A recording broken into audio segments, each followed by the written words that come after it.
Hey everyone, welcome back to my channel. Welcome to my channel if you're new. My name is Bree, aka the Booktrovert, here on YouTube.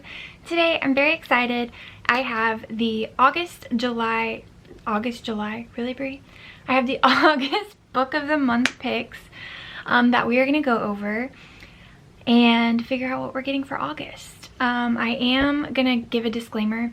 I did not do a July Book of the Month pick, which is kind of sad because I do feel like July had really great picks. I did get like a full box for July, but I just had some family tragedies going on and I was in no shape or form to film anything at that time.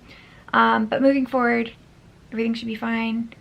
And yeah, I also want to say that I am going to try my best to stick to one book because I am going to New York later this month and I want to have some money for books in New York and all that good stuff. So let's hop into the books and see what all we have for picks this month. We have 5 selections. So we've got a fantasy, which is Hera by Jennifer Saint, who is a repeat author.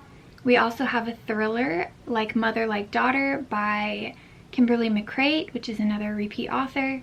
We have a contemporary fiction called The Wedding People by Allison Espach. I might be saying that wrong.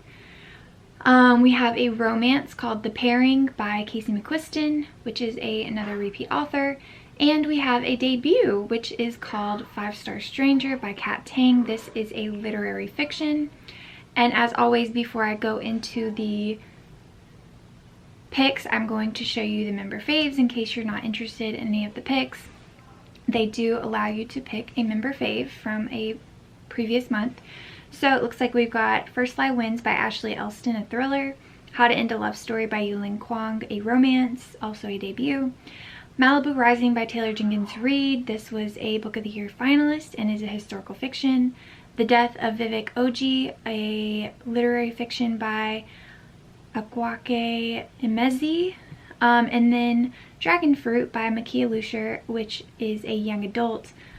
Out of all of these, I have read Dragon Fruit, Malibu Rising, and First Lie Wins. Did not enjoy First Lie Wins. I liked Malibu Rising, but I loved Dragon Fruit. If you have not read Dragon Fruit yet, you definitely should.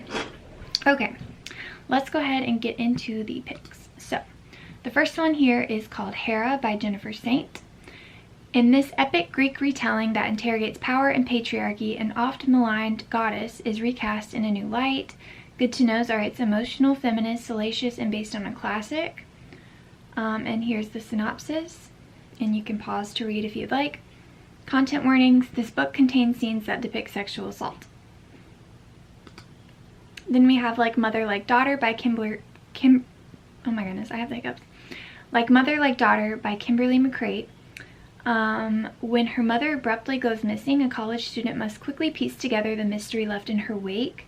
Good to knows are its multiple viewpoints, non-linear timeline, mama drama, and New York City. Here is the synopsis if you'd like to pause and read. And the content warning says this book contains scenes that depict sexual assault and mentions of child abuse. So I don't think that one will be for me. Moving forward, we have The Wedding People by Allison Espach. If you have ever found yourself crying on the dance floor at someone else's wedding, this one is for you. Cheers. Good to knows are its emotional, non-linear timeline, marriage issues, and wedding. Here is the synopsis. And this book does contain scenes that depict miscarriage and attempted suicide and includes mentions of infertility. Then we have The Pairing by Casey McQuiston. What could be more delicious than exes on a food and wine tour trying and failing to prove they're over each other? Good to know is it's over 400 pages, multiple viewpoints, LGBTQ plus themes, and extra spicy. Here is the synopsis if you'd like to pause and read, and it does not look like there are any content warnings. And then lastly we have 5-Star Stranger by Kat Tang. This astute exploration of loneliness, connection, and the gig economy follows everyday life for a stranger for hire. Good to knows is its psychological, sad, unreliable narrator, and salacious. Here is the synopsis if you'd like to pause and read. And this book does contain scenes that depict suicide. Okay, Now we will go on to the recent add-ons. So it looks like we've got 6 new add-ons, so we will go over those. The first one is a fantasy called A Sorceress Comes to Call by T. Kingfisher. Quick takes. Casting a bewitching spell, this Brothers Grimm retelling follows a secretive sorceress and her daughter on the run. Good to Knows is its multiple viewpoints, based on a classic, mama drama, and witchy. This actually sounds really good. Here's the synopsis if you'd like to pause and read, and as always, for the content warnings, there are no content warnings. Then we have The Seventh Veil of Salome, which is a historical fiction by Silvia Moreno Garcia. Competition is fierce in Golden Age Hollywood for fame and fortune, but are the sacrifices worth the glitz and the glamour? Good to Knows are its multiple viewpoints, feminist, movie-ish, and glamorous. Here's the synopsis, and there are no content warnings. Again, the content warnings are what Book of the Month considers content warnings. As always, please, please, please do your research and see if the author provides any, or the publisher provides any content warnings that you may find triggering.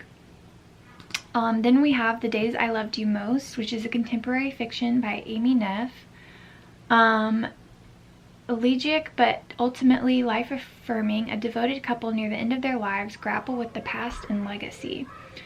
Life is tragic, this book is melancholy. Good to Knows are its romance, multiple viewpoints, non-linear timeline, and sad. Here's the synopsis if you would like to pause and read, and this book does contain mentions of suicidal ideation. Then we have 4 Weekends and a Funeral, which is a romance, also a debut by Ellie Palmer. Love can really have a funny sense of timing. For example, sometimes it shows up right after your ex's funeral. Good to Knows are it is emotional, light read, female friendships, and enemies to lovers.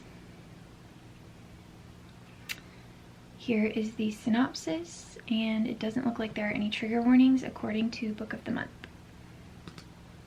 Then we have Hum by Helen Phillips, which is a dystopian. Combining family drama and an incisive portrait of surveillance tech, this dystopian parable will leave you pondering.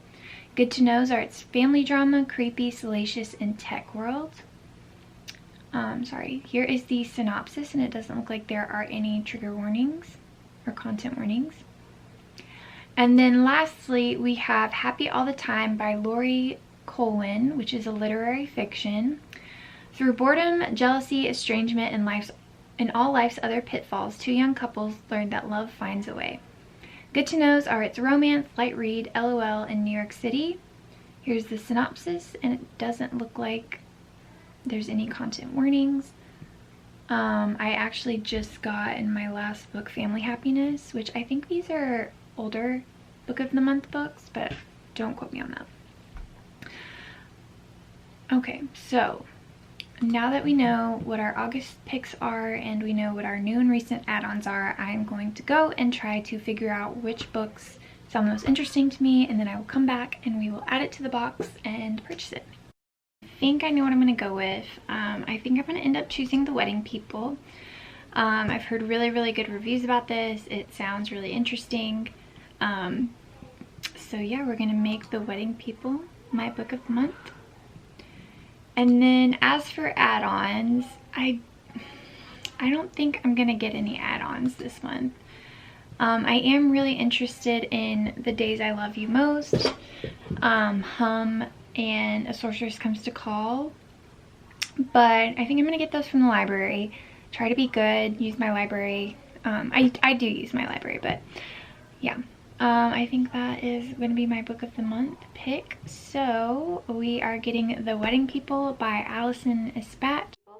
So let me know in the comments what you ended up picking, if you liked any of the books for August. And yeah, I will see you guys in my next video. Bye guys.